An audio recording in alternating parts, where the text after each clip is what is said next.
이제 겨우 반년 지나가는 짧은 결혼 생활인데 벌써부터 이혼 고민을 하고 있는 게 맞나 싶어요. 가정에 불화가 생긴 게 뭐 자랑할 만한 일이라고 이런 데까지 올리냐 하실 분들도 계실 테지요. 저도 여기에 제 이야기를 보내기까지 많은 고민을 했습니다. 여러 사람들 의견도 한번 들어보는 게 적어도 저 혼자 고민하는 것보다는 훨씬 나은 방법이다 싶어서 어렵사리 제 이야기를 적어보내게 되었습니다. 남편과는 연애 결혼을 했는데 연애할 때부터 제 주변 친구들이 시집 참 잘 간다, 부럽다는 식으로 이야기를 했어요. 저도 딱히 그 말에 부정은 하지 않았습니다. 그런데 그 잘났다는 시댁이 말로만 듣던 시월드였을 줄은 몰랐죠. 미리 알 방법만 있었다면 제가 이렇게 여기 사연을 보내는 일도 없었을 테고 이런 고민 또한 안 해도 그만이었을 텐데 하는 생각이 들어요. 남편은 이름만 들어도 알만한 회사 다니는 직장인이었어요. 연봉도 괜찮은 데다가 정년까지 보장되는 회사였다 보니 남편만 두고 보더라도 친구들 사이에서 제가 결혼 잘했다는 이야기가 오갈법했죠. 거기에 시부모님 또한 노후 준비가 다 끝나 있는 상태였어요. 아직 구경도 못 해봤지만 결혼 이야기 오가던 당시에는 시댁에서 신혼집까지 해준다고 했었거든요. 신혼집 해준다고 해서 덥석 결혼을 결심한 건 아니었고요. 그랬다면 제가 그냥 그거 하나라도 보면서 참고 살지. 이렇게 제 이야기까지 적어보내면서 이렇게 푸념하고 있지도 않았을 테죠. 애초에 결혼은 양가 도움받지 않고 둘만의 힘으로 시작하기로 했어요. 남편 벌이도 괜찮은 편이었고 저도 남편만큼은 아니지만 제 또래 중에서는 적당히 괜찮은 대우받으며 일하고 있는 회사원이었거든요. 서로 똑같이 반반 결혼 비용 가져오고 모자란 건 은행 대출 껴서 신혼집 구하자고 이야기가 되어 있던 상황이었는데 남편이 착각하고 있던 게 하나 있었어요. 결혼 이야기 오가기 시작했을 때 제가 얼마나 모아놓았는지 먼저 말을 했던 적이 있었는데 남편은 그 돈만 똑같이 해오면 되는구나 하고 넘겨짚었던 거였어요. 제 저금 총액이었던 5천만 원만 가져오면 되는구나 그렇게 생각했던 거였죠. 하지만 남편이 미처 생각 못했던 게 하나 있었으니 제가 살고 있던 집이었어요.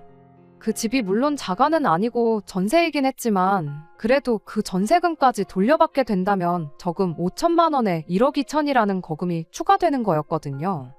5천이 아니라 1억 7천을 가져와야 한다고 정정해줬더니 남편 얼굴 표정만 봐도 그만큼 돈이 없다는 걸 한눈에 알 수 있었습니다. 연봉만 두고 보더라도 나보다 높았고 회사도 저보다 오래 다녔으니 저는 응당 그 정도 돈은 있겠구나 생각했었는데 남편이 모아놓은 돈은 7천만 원에 불과했어요. 결코 적은 금액은 아니었지만 제가 모은 돈의 절반도 안 되는 상황이었죠. 결국 남편은 모자란 돈을 해와야 한다는 이유로 시부모님 손을 빌리지 않을 수가 없었던 겁니다. 그러면서 그때 시댁에서 어차피 1억이나 보태줘야 하면 그냥 신혼집을 해주겠다고 하는 이야기가 나오게 되었던 겁니다. 그런데 막상 결혼식 올리고 나서 신혼살림은 시부모님이 사주겠다던 집이 아니라 제가 살고 있던 전셋집에 먼저 꾸리게 되었어요. 갑자기 해준다던 집을 못 해준다고 말을 바꾼 건 아니었어요. 시부모님이 부동산 투자로 여태껏 재미를 좀 보셨다고 하더라고요. 지금 살고 있는 아파트도 두 분 노후 자금도 전부 부동산으로 만든 재산이었다 보니 집을 살 때 두 분 나름의 깐깐한 기준이 있다고 해요. 눈여겨보던 집이 몇 개가 있는데 아직 확신도 서지 않고 딱 와닿는 매물이 없어서 때를 기다리고 있는 상황이라고 설명했습니다. 어차피 저도 전세 기간이 조금 남아있었던 터라 내년 초까지는 기다려보라는 시부모님 말에 딱히 의심을 갖지 않았어요. 다른 사람도 아니고 아들 내외가 살아갈 집인데 조금이라도 더 투자 가치가 있는 집을 구해주고 싶어서 그런 거구나 하고 넘어갔습니다. 남편이 돈을 저보다 훨씬 못 모아놓았던 바람에 시댁에서 집을 해주게 되었으니 결과적으로는 잘 풀린 거 아니냐고들 하지만 아직 그 집은 현관문 짝이 무슨 색인지도 구경도 못 해본 터라 지금 이 상황이 더 억울할 따름입니다. 돈은 또 왜 그렇게 못 모아놓았나 했더니 연애할 때는 이거저거 재고 따지고 가성비 따지는 게 절약 정신이 투철한 사람인 줄 알았거든요. 그런데 결혼하고 보니 남편 씀씀이가 남다르다는 걸 알게 되었죠. 저랑 연애할 때는 고기라도 먹고 싶다 치면 끼케야 가던 게 돈가스나 함박 스테이크 집이었거든요. 그나마 기분 좀 내면 삼겹살 정도 먹었었고요. 결혼하고 얼마 안 돼서 시부모님과 신혼회까지 해서 같이 외식을 했던 적이 있어요. 그리고 그때 남편이 소고기도 먹을 줄 아는 사람이라는 걸 처음 알게 되어서 한 번 놀랐고 60만 원이 넘는 계산서를 일시불로 긁어버리는 모습 보고 2번 놀랐습니다. 굳이 연애할 때는 왜 그렇게 짠돌이처럼 굴었느냐 따지지는 않았어요. 연애하는 동안 나한테 돈 쓰기가 아까웠구나 생각하면 서운하긴 했지만 결혼까지 했는데 굳이 옛날 일까지 꺼내가면서 따지고 드는 제가 괜히 치사한 건 아닌가 싶기도 했고요. 적어도 가족들한테 돈 쓰는 건 아까워하지 않는 사람이니 앞으로 처가인 친정에도 잘할 거라고 생각했고 저한테도 어련히 잘하겠구나 그렇게 생각했었거든요. 그 이후로 몇 주 뒤에 친정 식구들하고도 같이 식사를 하기로 했던 적이 있는데 그때 그 생각이 산산조각이 나버리고 말았긴 하지만 말이죠. 남편은 자기 가족들한테만 돈을 펑펑 쓰는 사람이었던 거예요. 친정집에서도 제 동생이랑 해서 온 가족이 모였죠. 그래봤자 동생은 아직 결혼을 안 해서 5명이 전부였지요.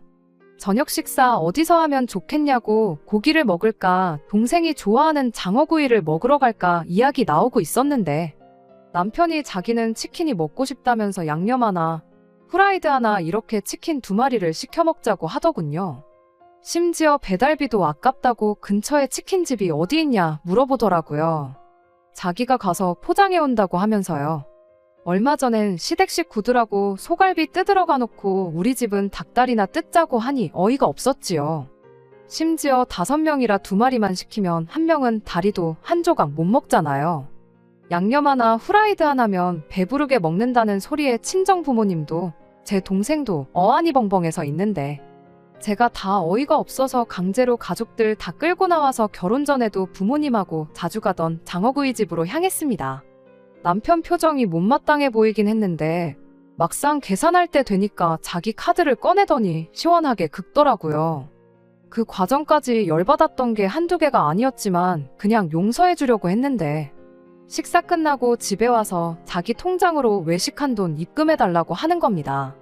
그럴 거면 계산은 왜 나서서 했냐고 따졌더니 장인 장모님의 처남 앞에서 자기 체면 안 살게 얻어먹을 수는 없지 않았겠냐며 치킨 먹으면 맥주까지 해서 5만 원, 6만 원이면 끝났을걸.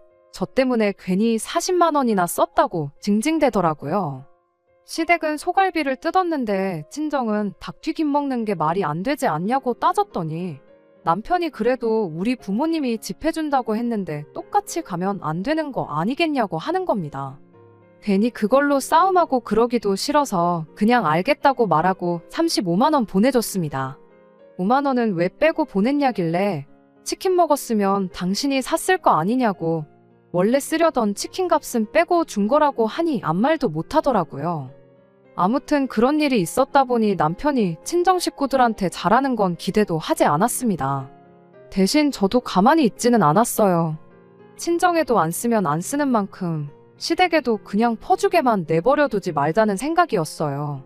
그런데 그러고 며칠 뒤, 그러니까 얼마 전에 난데없이 시부모님 모시고 해외여행을 다녀오겠다는 말을 꺼내오더군요. 당연히 못 가게 할 생각이었어요. 해외여행 가는 게 돈이 한 푼 두 푼 드는 게 아니잖아요. 하지만 반대를 할 수가 없었습니다. 알고 보니 이 해외여행이 남편이 저랑 결혼하기 전에 이미 다 예약까지 끝내놓은 상황이었거든요. 올 초에 회사에서 상여금이 꽤나 짭짤하게 나왔는데 애초에 그 돈으로 시부모님 모시고 해외여행을 다녀올 계획이었고 상여금 받자마자 미리 티켓까지 사놓았던 거죠. 그리고 여행 날짜가 임박해오니 그제서야 제 생각이 났다고 하는 겁니다. 그러면서 이참에 너도 우리 집 며느리가 됐으니까 가족여행에 저도 같이 따라가자고 말을 꺼내더군요. 이야기를 듣자 하니 남편은 매해 그렇게 회사에서 나오는 상여금으로 시부모님 모시고 여기저기 놀러 다녔었다고 해요. 여태껏 그렇게 해왔던 거고 결혼 전에 자기가 벌어놓은 돈 쓰는 거니 제가 딱히 반대를 할 수가 없더라고요. 반반 결혼 못할 뻔했던 상황이라면 당장 취소하라고 제가 목소리라도 높였겠지만 시댁에서 집을 해주기로 되어버렸으니 말이죠. 그래도 남편한테 앞으로는 상여금이 나와도 해외여행 같은 큰 지출은 상의를 해달라고 한마디 했습니다. 시부모님하고 같이 여행을 다녀오는 건 솔직히 내키지 않았어요. 남편과 단둘이 다녀오는 해외여행이면 모를까 시부모님 모시고 해외여행은 엄두가 나질 않더라고요. 거기에 또 세 사람 것만 예약이 되어 있었다 보니 제 여행 경비는 제가 또 알아서 해야 했던 상황이었고요. 셋이 가는 거야 결혼 전에 정해놓은 거라 어쩔 수 없다지만 제가 끼면 제 여행 경비는 추가적으로 지출을 하게 되는 거니 그건 또 이야기가 다르잖아요. 남편은 돈 때문에 그러는 게 좀 어이없다는 반응이었습니다. 결론부터 말하자면 시부모님이 집을 해줬는데 거기서 우리가 아낀 돈이 얼마인데 여행 경비가 아깝다는 소리를 감히 하느냐는 소리였어요. 내년에는 여행 가자는 말 안 하겠다. 그래도 결혼 첫 해에 우리 부모님과 함께 처음 가는 여행 아니냐. 그런 큰 행사에 며느리가 빠진다고 하면 우리 부모님이 얼마나 섭섭해 하시겠냐 하면서 계속 저를 설득하더라고요. 언제부터 해외여행 가는 게 시댁 행사가 되었는지는 모르겠지만 그래도 남편 말이 아예 틀린 말은 아니었다 보니 일단은 알겠다고 같이 따라가겠다고 했습니다. 그 뒤로 남편한테서 여행 계획이나 이런저런 부분들을 전달받았고 수수료가 조금 들기는 하겠지만 여행 날짜 조금 조정하고 숙소도 다시 예약하고 그러면 애초에 준비했던 것보다 훨씬 더 싸게 다녀올 수 있겠다는 계산이 섰습니다. 그런데 제가 이렇게 경비를 줄였다는 사실을 남편이 그새 쪼르르 시댁에다가 전했나 봐요. 그 말을 듣고 난데없이 신우도 가족여행인데 가족이 빠질 수가 있냐며 자기도 같이 가겠다며 저한테 연락을 해왔습니다. 결혼하고도 가족들 모임 때문에 만나는 것 외에는 거의 왕래도 없었고 저한테 개인적으로도 연락 한 번 한 적 없던 신우였어요. 그간 가깝게 지냈다면 모를까 시부모님만 해도 버거운데 손이 신우까지 같이 여행을 간다니 안 그래도 불편한 여행길이 더 불편해지겠구나 싶었죠. 그러다가 제가 결국 여행을 안 가기로 했습니다. 이유는 별거 없었어요. 신우랑 심해부 여행 경비도 남편이 내주려고 들었거든요. 제가 암만 여행 경비를 줄였다고 한들 끼케야 몇십만 원 수준이었죠. 거기에 신우도 심해부도 말로는 따라가겠다 하면서도 돈 한 푼 보탤 생각이 없어 보였고요. 오롯이 우리 돈을 가지고 여행에 꼽사리를 낄 생각이었던 거예요. 그래서 내가 빠져줄 테니까 내 여행 경비만큼 해서 보태주고 모자란 건 신우 주머니에서 나가는 걸로 하라고 했던 거고요. 웃긴 건 그렇게 하니까 신우는 곧바로 심해부는 두고 가겠다고 나왔습니다. 말로는 가족들끼리만 오붓하게 가족여행 다녀온다고 그러긴 했지만 누가 봐도 자기 돈 한 푼 들일 생각 없던 게 눈에 다 보였네요. 그래도 차라리 잘 되었구나 싶었어요. 괜히 시부모님의 손이 신우까지 해서 거기서 시달릴 생각하면 안 까고 집에서 푹 쉬는 게 훨씬 낫다고 생각했으니까요. 며느리랑 사위 빼고 가는 시댁 식구 가족여행 날짜가 다가오면서 시어머니한테서 연락이 왔어요. 며느리랑 사위 두고 가는 게 마음에 걸려서 외식이나 해야겠다고요. 걱정해주는 마음이야 고마웠지만 안 봐도 또 비싼 거 먹고 남편이 나서서 50만 원이고 100만 원이고 계산할 게 뻔했으니 제가 음식 준비해 놓겠다고 저희 집으로 오시라고 했습니다. 그렇게 여행 일주일을 앞두고 온 가족이 저희 집에 모이게 되었어요. 시간 맞춰서 주문 예약 걸어 놓았더니 시간 딱 맞춰서 배달이 오더라고요. 음식 준비해 놓겠다고 해놓고 남편이 했던 그대로 따라해 줬습니다. 그래도 6명이니까 치킨 3마리 시켰어요. 공평하게 닭다리 1개씩 뜯을 수 있으니 제가 나름대로 인심 좀 썼던 거였죠. 시어머니가 음식 준비해 놓는다더니 이게 뭐냐고 하시길래 남편이 친정 가서 저렇게 하려고 했었다고 하니 딱히 별말은 더 안 하더라고요. 대신 계산은 제 돈으로 했네요. 식사답지 않은 식사 끝나고 나서 신우랑 시어머니가 저한테 묻더라고요. 자기들 여행 가 있는 동안 저보고 뭐 하고 있을 거냐고 하길래 주말 동안에는 친정 가서 푹 쉬다 올 생각이고 평일에는 회사 때문에 그냥 집과 회사 오며 가며 할 생각이고 밀린 드라마나 몇 개 챙겨볼 생각이라고 대답했습니다. 그랬더니 신우랑 시어머니가 동시에 입을 맞춰서는 누가 네 계획 물어본 건 줄 아느냐고 하더라고요. 그럴 거면 물어보지나 말지 하고 속으로 생각하고 있었는데 거기다 대고 한다는 소리가 신우가 집을 비운 동안 저보고 심해부 밥 좀 챙겨주라고 하는 거예요. 제가 말을 잘못 들었나 싶었어요. 심해부도 두 사람이 뭔 소리를 하는 거지 하는 표정으로 어안이 벙벙해 있었고요. 그래서 말도 안 되는 농담 좀 하지 마시라고, 재미없다고 제가 먼저 말을 꺼냈네요. 애초에 신우네 집이 저희 집에서 대중교통 타고 가면 2시간은 좋게 걸리는 거리에 있어요. 출퇴근 시간에는 또 차가 엄청 막히는 구간이 있어서 차 끌고 가면 더 오래 걸릴 수도 있는 거리고요. 그런데 어떻게 심해부 밥을 끼니 때마다 챙겨주냐고 말도 안 된다고 했죠. 그랬더니 시어머니가 해보지도 않고 안 된다고부터 하냐고 한마디 하더군요. 거기에 신우가 가세에서는 오며 가며 하기 싫으면 손님 방에 이불 깔아놓을 테니까 자기 집에서 먹고 자고 하면 되는 거 아니겠냐는 소리를 하는 겁니다. 어차피 이제 한 가족인데 뭐 불편할 거 있냐고 하는 거예요. 잠깐의 정적에도 두 사람이 표정 하나 바뀌지 않는 게 치킨 때문에 저한테 복수하겠다고 장난치는 게 아니고 진심으로 저러는 거구나 싶더라고요. 심해부 밥이 그렇게 걱정되면 여행에 데리고 가면 되는 거 아니냐. 나는 못한다. 아니 안 할 거다. 딱 잡아떼고 안 하겠다고 거절했습니다. 그랬더니 가족들끼리 가는 여행이니까 사위가 못 따라가는 거 아니겠냐고 또 말도 안 되는 소리를 하고 있는 겁니다. 방금 전까지는 한 가족이니까 불편할 거 없지 않겠냐고 신혼에 가서 먹고 자고 하면서 심해부 밥을 챙겨주라더니 이제 와선 사위랑 며느리는 가족이 아니니까 가족여행에 못 따라가는 거라는 소리를 하고 있으니 이 사람들이 단체로 정신이 나간 건가 싶었어요. 그러던 중에 옆에 있던 남편이 그래도 누나네 집이 이 거지 같은 집보다는 훨씬 좋다고 하면서 너도 여기 있을 게 아니고 누나네 집에 가 있는 게 더 나을 거라는 소리를 하더군요. 시댁에서 곧 집을 해주면 누나네 집보다 더 좋은 집을 해주겠다는 말을 하는 거 보니 또 아직 사주지도 않은 집을 가지고 생색을 내고 있구나 싶었죠. 심해부 밥을 챙겨주겠다는 말을 하지 않으면 아마 죽을 때까지 이 집에 있다 가겠구나 싶어서 일단은 알겠다고 대답해 놓은 상황이에요. 남편 포함 시가족들은 오늘 아침에 비행기 타러 공항에 갔고요.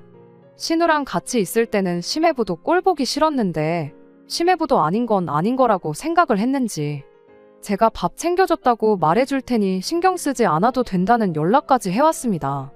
그리고 혼자 이렇게 이혼까지 고민하다가 결국 사연을 남기게 되었어요.